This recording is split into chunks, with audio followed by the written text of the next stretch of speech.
everybody, and welcome to In the Chair. Today I'm joined by the lovely Elizabeth Ellen Carter. Hello. And the wondrous, amazing Sass Lewis, or otherwise known as Vixen. Hey! Okay, before we start today, we've decided to do something a little bit different. We've been chatting among ourselves, and we're having a bit of a problem. We are trying to work out novels that feature a romance author. Now, I'm going to go straight up and say... Are we talking about books or films? Oh, I'm sorry, we are. We're talking about films. Did I say books? Yes, you did. Oh, dear. Okay. No, we're talking about films. Now, I came up with Paperback Hero and Jewel of the Nile, and I'm going to throw in an honourable mention. He wasn't a romance writer, but who can go past Colin Firth in Love Actually? Elizabeth, you had one. I have two. I have Misery with James Caan, based on the Stephen King book, and the amazing Kathy Bates, who was just absolutely horrid, and also Throw Mama from the Train with Billy Crystal, Danny DeVito. I haven't actually watched it. Great. Well, I think the first thing I have to do is I have to go back and watch Paperback Hero first, because that is so cool. I mean, Hugh Jackman and Claudia Cavan. How groovy is that? Now, Sassy, what about you? I got nothing. I watch TV. So if you can give me one, I'll be really happy. I've got to watch it. I've seen, obviously, the one these lovely ladies have spoken about, because they'd be the only ones I actually know. But I'm sure there's more movies out there that feature a romance writer as one of the characters. So, give me something to watch. And Okay. just put it in the comments. Well, I was going to say, put it in the comments at the very bottom of the screen. I'm going to choose one, and I'm going to send a copy of an e-copy of Star of Ishtar to somebody who comes up with a movie that I don't know. Elizabeth? I have an ebook copy of Warriors Surrender for anyone who can name some of the additional stars in the two films I mentioned. Okay. And if you can give me something decent to watch, because I'm really, really picky. Hang on, that's really subjective, sweetie.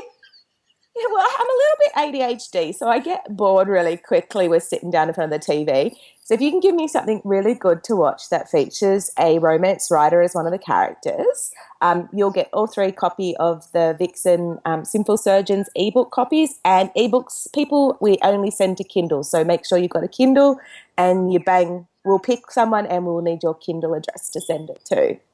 Now, I have to say, before we go any further, those books, you touch them and they're going to burn you. They are really hot, but very fun. I write very taboo, so if you're not a taboo reader, don't bother. Okay. Now, we've got 2 topics today to discuss. So we're going to start with Sassy's first. And Sassy is going to talk to us about the importance of keywords. Oh, okay. You made me have brain fart there, and I had no idea where we were going. Okay. Seriously, that was like last week. It was 5 minutes ago, but to my brain, it happened last week. So this is predominantly for our authors. Keywords. Keywords are majorly important. We all know that when we open up Amazon and we're loading our book, there is a section after we've picked what fiction category, we get to pick 2 fiction categories. There's a section to write 7. I was going to write 7, but that'd be 7. But they can actually be phrases too. That's it, and that's where I was going to go. So your keywords are not a single word. A word doesn't start on our Amazon search until we put that little comma in. So you can write a full sentence in there. And the best way to find your keywords is to have an Amazon page open. And what you're going to do is search things. So if you've got a steamy shower scene in your book, you're going to type in steamy shower scenes in your Amazon Kindle search bar. And what that'll do is a little number will show up at the side, and that'll tell us how many books are in that category, how many times someone has used that as a keyword, and it obviously indicates that people who search on Amazon are actually searching for specific books. They're searching for, and I said that right, I always stuff up that word. I always call it Pacific, which is an ocean. um, are searching up for that, for something that has that book in it. And this is a bit different because you need to have a decent number, but you don't want too high a number. So if you typed in erotic romance, you are going to get like 160,000 books in that search. That number is actually going to show up at the top. So yes, we will use that as a keyword because it is important to our book, but we also want to find keywords that have smaller followings. So somewhere in the vicinity of about only 10,000 books. And what that does is that actually helps with our ranking. Our keywords help with our ranking.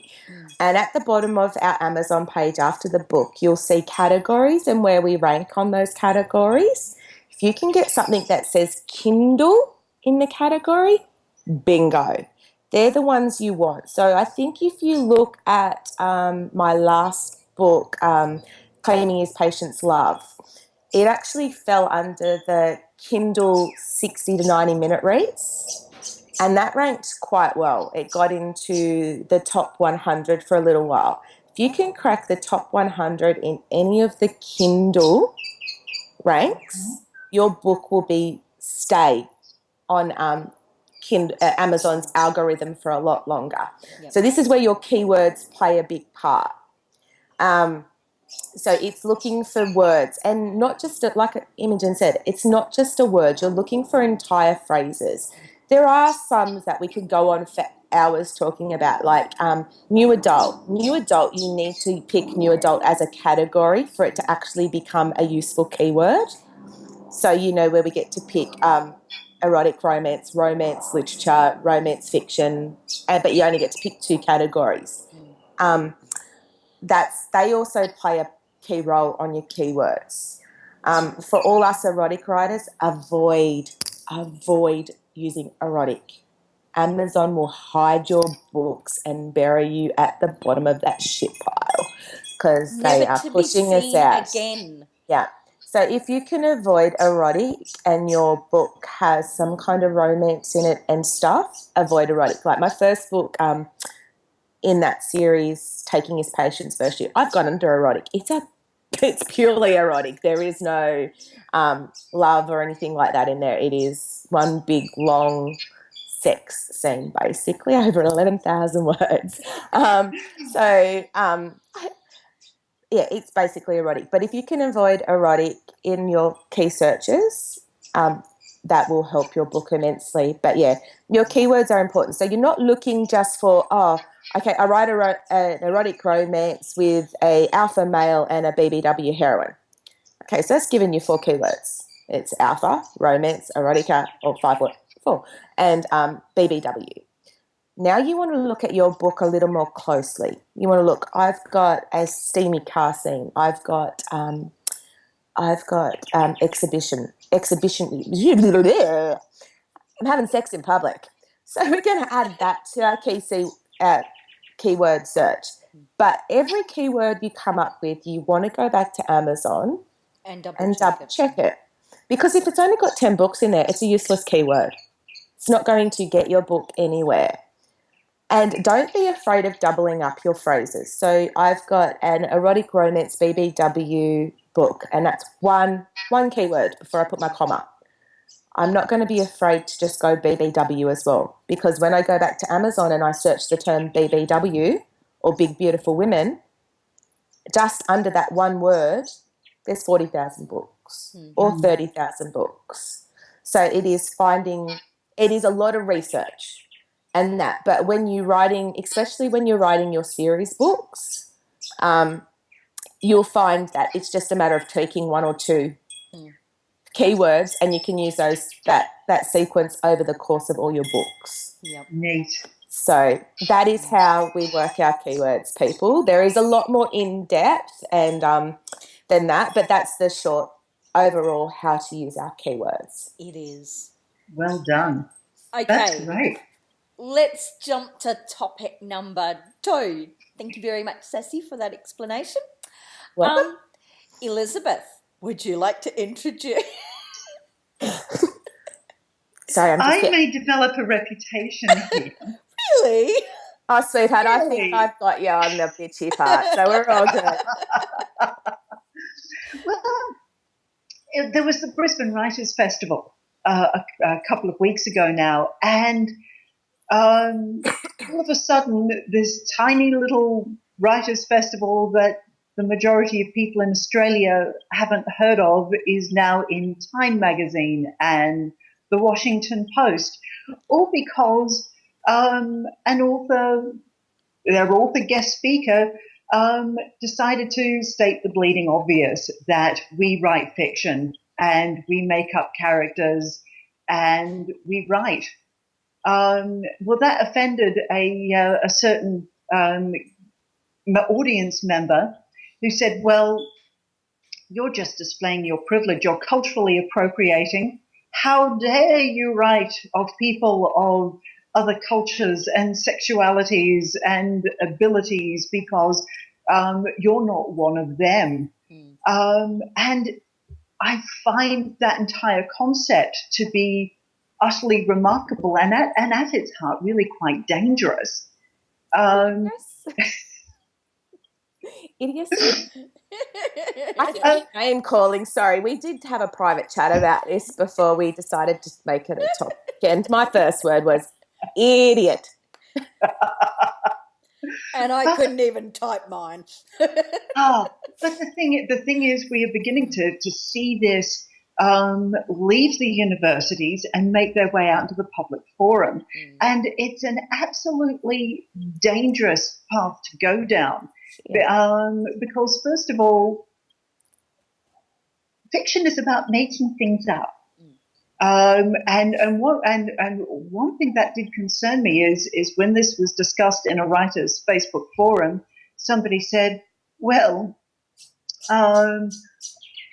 if the author who wrote the Ladies Detective Club, which has been made into a TV series, and I think the women are from James Botswana. Patterson? Yeah, it's sort of, well, doesn't that prevent a Botswanan woman from telling her story? It's a case of, well, no.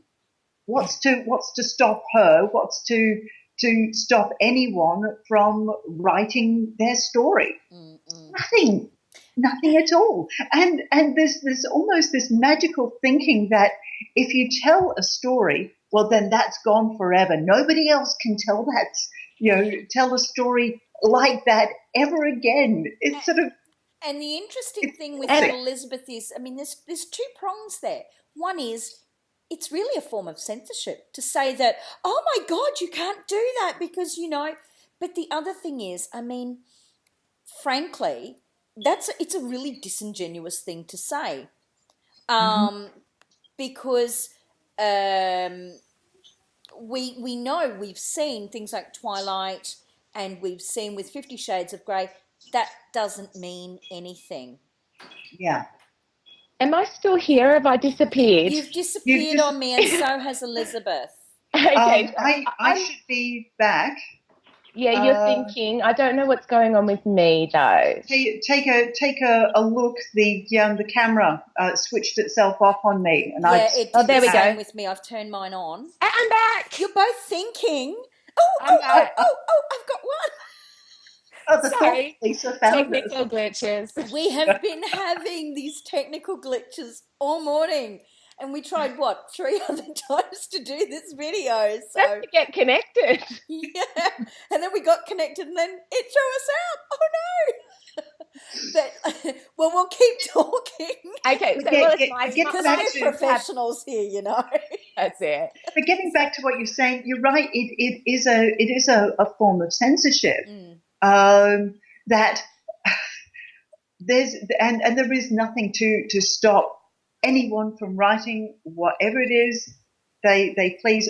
One thing I did find interesting is the people who are people of color can't get published, or people who are writing for the LGBT community can't get published, or women can't get published. Really? Well, and I mean, like, Really? given how many publishing houses there are now that have specialized in your LGBT, or who specialize in, African American romance and what Yeah, have you. I mean, realistically speaking, probably what it comes down to is they actually need to look at the quality of their manuscripts.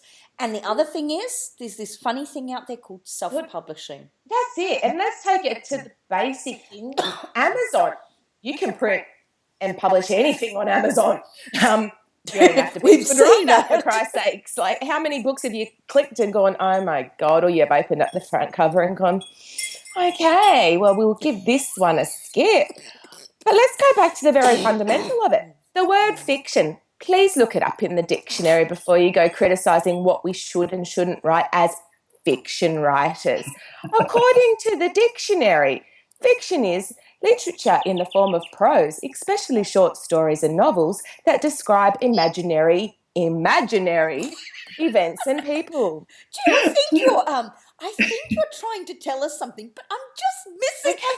Now, the second point of the word fiction under the dictionary is the invention or fabrication as opposed to fact. So I'm sorry, sweetheart, to the idiot that stood up in the audience and went on about what fiction writers should and shouldn't write depending on our experiences, the colour of our skin, our religion, and so on and so forth. Hell, I'm Italian, Irish, and Wiccan. I'm married, 3 kids. I'm hitting 40 and I write about 18-year-old girls. Hang on though. Didn't you have a pastor somewhere in one of your books? Oh, yeah. That's it. Yeah. Sabrina's very religious and I don't even believe, so go figure. And let's take it back to writing. Someone else can't write it because I've written it. As authors, we know nothing. Nothing is 100% original anymore. The idea has been done and done and done. It is a beaten horse. We just write it in a different way. Because that's it. And I blogged on this because I have an opinion. Let's take a classic a romance. Boy meets girl. There's obstacles in the way. They fall in love. Happily ever after. Thank you. I've saved you from reading any romance ever again because that story's been told. Yeah. How many romance novels are a variation of Cinderella or Beauty and the Beast? And that doesn't stop it. Romeo and Juliet. Yeah. But I mean, like, let's put it this way: how many people have we killed in real life? Oh God, yeah. Today. Okay, well, I'm going to have to draw this one to a close. Because we could keep going. We could talk I have all little day. time for idiots. Like, you don't come up at a fiction when you're talking fiction and then start talking about non-fiction, and because that's basically what you just said. Yeah. You need to write non-fiction. Let's just throw fiction by the wayside. Mm-hmm. Okay, well, thank you very much, ladies, for joining me. We'll wave goodbye to Elizabeth, but I can't see Elizabeth. Cool, sweetheart. She's a ghost in the machine, and we'll say. Oh, have I disappeared again? You haven't come back. It's a spinny circle. Oh, very hypnotic. I can see you guys. Oh, there you go. Oh, well, I will say goodbye. I won't wave because you won't see me. And we'll say goodbye to the luscious sass. So as a sweetheart.